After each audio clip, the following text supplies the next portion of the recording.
जब से बीजेपी की सरकार बनी है, एक जुल्म के दौर का आगाज हो चुका है और ऐसे वक्त में जरूरी है कि आपके नुमाइंदों को आप कामयाब करिए। याद रखिए, अगर आप ऐसे पार्टी के उम्मीदवारों को वोट देंगे तो ये लोग ना इनमें लड़ने की कोई ताकत है ना कोई जज्बा है।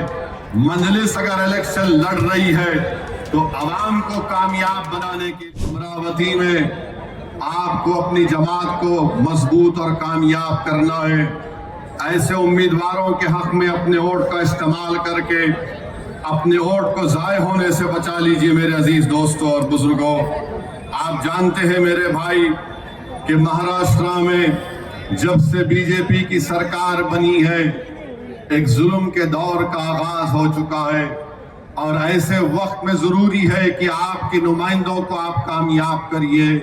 याद रखिए, अगर आप ऐसे पार्टी के उम्मीदवारों को वोट देंगे तो ये लोग ना इनमें लड़ने की कोई ताकत है ना कोई जज्बा है। मजलिस अगर इलेक्शन लड़ रही है तो आवाम को कामयाब बनाने के लिए लड़ रही है। मजलिस अगर इलेक्शन लड़ रही है तो आपकी क़यादत को मजबूत बनाने के लिए लड़ रही है। मजलिस अगर इलेक्शन लड़ रही है तो अमरावती में आपको अहमियत और आपके इत्तेहाद को मजबूत बनाने के लिए लड़ रही है।